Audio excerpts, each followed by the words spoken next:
السلام علیکم، welcome back in this new video. میں ہوں شعیب اور آپ دیکھ رہے ہیں پوائنٹ چیک 107۔ کچھ اہم پولیٹیکل ڈیولپمنٹس ہیں، جس طرح اسٹیبلشمنٹ ایک نئی ری لانچ پالیسی اختیار کرنے جا رہی ہے۔ اینٹی اسٹیبلشمنٹ چورن جو وہ کس کو دیا جائے گا، یہ جو اینٹی اسٹیبلشمنٹ چورن ہے کیوں تیار کیا گیا ہے، کس کے لیے تیار کیا گیا ہے، میاں نواز شریف صاحب اب کیوں خبروں میں ہیں، میاں نواز شریف صاحب ماضی میں کیا کرتے آئے ہیں اور آگے فیوچر میں نون لیگ کو لے کر کیا نئی اسٹریٹجی اپنانے جا رہے ہیں، نئی خبریں کیا آ رہی ہیں میاں صاحب کے بارے میں، یہ ڈیٹیل آپ کے ساتھ شیئر کروں گا۔ اس کے اوپر زبیر علی خان صاحب نے ایک ٹویٹ کیا ہے، وہ ڈسکس کروں گا۔ ایرانی صدر پاکستان کے اندر 22 اپریل کو کیوں آ رہے ہیں، کیوں اسرائیل پر حملہ کرنے کے بعد ہی ایرانی صدر پاکستان میں آ رہے ہیں، اس کی ڈیٹیل آپ کے ساتھ شیئر کروں گا۔ اسرائیل کو کتنا نقصان ہوا ہے ایران کے حملے سے، یہ ڈیٹیل آپ کے ساتھ شیئر کی جائے گی۔ اور سینئر اینکر کو 10 ارب کا ہرجانہ کا نوٹس کیوں بھیجا گیا۔ ڈان نیوز نے عمران خان کی بیٹی کے حوالے سے، جو کہ عمران خان کی مبینہ بیٹی بتائی جاتی ہے، ان کے حوالے سے جو اہم تفصیلات شیئر کی ہیں۔ اس کے بعد عمران خان اور بشرا بی بی کی عدالت کے اندر عدت کے کیس کے حوالے سے جو سزا معطل ہے وہ نہیں ہوئی۔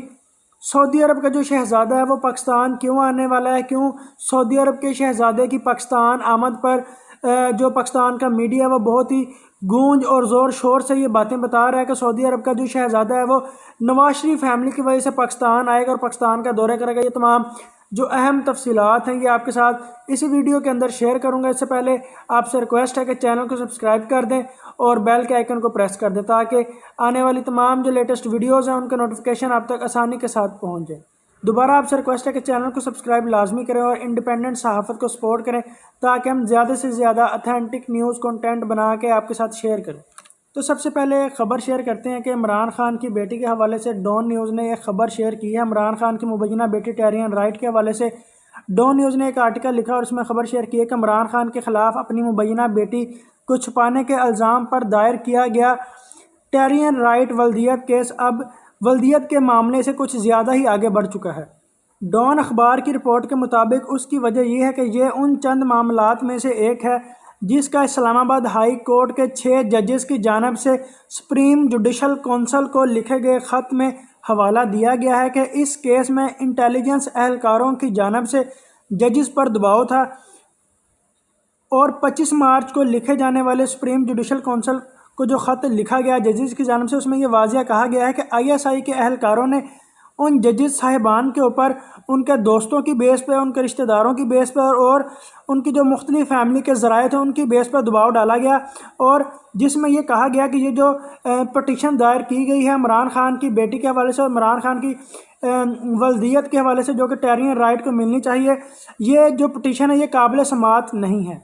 اور اس کے اندر یہ بھی لکھا گیا کہ حکومت کی جانب سے اسی معاملے میں تحقیقات کے لیے ایک رکنی کمیشن بنانے کی ناکام کوششوں کے بعد عدالتی معاملات میں مداخلت کی شکایت بھی کی گئی ہے، اور اب اس شکایت کو سپریم کورٹ نے اپنے از خود دائرہ اختیار کا استعمال کرتے ہوئے اٹھایا ہے، اور اب اس پر 29 اپریل کو فل کورٹ کے ذریعے سماعت کی جائے گی۔ یعنی کہ عمران خان کے خلاف جو کیس تھا، عمران خان کی جو بیٹی تھی جس کو مبینہ بیٹی کہا جا رہا ہے ٹیرین رائٹ، اس کے حوالے سے جو عمران خان کے اوپر ماضی میں عمران خان کی حکومت میں کیس تھا اور اس کی جو جانچ پڑتال ہونی تھی، اس کے اوپر یہ کہا گیا اس خبر کے اندر ڈان نیوز کی کہ عمران خان نے پاکستان کے مختلف اداروں کو انوالو کر کے وہ جو ججز تھے جنہوں نے اس پٹیشن کے اوپر عمل کرنا تھا اور اس پٹیشن کو لے کر آگے چلنا تھا تاکہ عمران خان کے اس کیس کے اوپر کوئی فیصلہ سنایا جائے، عمران خان نے اس طرح کیا کہ جو مختلف ادارے تھے ان کے ذریعے مختلف ججز کو بلیک میل کیا اور اس پٹیشن کو ہی ناقابل سماعت قرار دیا۔ لیکن اب اس پٹیشن کو دائر کیا جائے گا، جو سپریم کورٹ ہے وہ خود اپنے جو اختیارات ہیں اس کو استعمال کرتے ہوئے 29 اپریل کو فل کورٹ بینچ بٹھائے گی، اور اس فل کورٹ بینچ میں یہ تمام جو معاملات ہیں ان کو دیکھا جائے گا اور اس کیس کو دوبارہ ری اوپن کیا جائے گا۔ اور اس کے بعد جو اب تک کی دوسری بڑی اور اہم خبر ہے جو کہ ایک ری لانچ پالیسی کے حوالے سے ہے، خبر ہے کہ نواز شریف کو اب ری لانچ کرنے کی تیاریاں کی جا رہی ہیں۔ یہ کافی سوشل میڈیا پر ڈسکس ہو رہا ہے۔ اس کے اوپر جو پاکستان کے ایک سینئر صحافی بھی ہیں زبیر علی خان، انہوں نے ایک ٹویٹ کیا، ان کا ٹویٹ آپ کو ادھر اسکرین پہ بھی نظر آ رہا ہوگا، وہ اس کی جو ڈیٹیل ہے وہ میں آپ کو پڑھ کے سناتا ہوں۔ اس ٹویٹ کے اندر واضح یہ کہا گیا ہے کہ سابق وزیر اعظم نواز شریف کو اب ری لانچ کرنے کی تیاری کی جا رہی ہے۔ سابق وزیر اعظم اسٹیبلشمنٹ کی منشا سے سابق ججز کے خلاف تنقید کریں گے۔ جبکہ سابق فوجی قیادت کے خلاف بھی ہلکی پھلکی موسیقی جو ہے وہ سنائی دے گی۔ اس سب کا مقصد قوم کے اس اتحاد کو توڑنا ہے جو کہ اس وقت اینٹی اسٹیبلشمنٹ سوچ پر متحد ہو چکا ہے، اور 8 فروری کے بعد جو عمران خان کے مخالف ہیں وہ یہ تسلیم کر چکے ہیں کہ عمران خان اس ملک کی طاقتور اسٹیبلشمنٹ کو شکست دے چکا ہے، اور لوگ یہ بھی کہہ رہے ہیں کہ پاکستان کی اس وقت سب سے جو تکڑی اسٹیبلشمنٹ ہے وہ خود عمران خان ہے۔ اس شکست کو چھپانے اور عوام میں ڈیوائیڈ اینڈ رول کرنے، یعنی کہ عوام کو پہلے جس سوچ پر عوام متحد ہے اس سوچ کو توڑا جائے، اور اس کے بعد پھر عوام کو ڈیوائیڈ کیا جائے، ڈیوائیڈ کر کے پھر عمران خان کو یعنی کہ عمران خان کو سائڈ پر رکھ ہی دیا گیا ہے۔ عمران خان کی اس سوچ کے اوپر جو لوگ متحد ہوئے ہیں اس سوچ کو توڑا جائے، اور اس سوچ کے بعد پھر عوام کو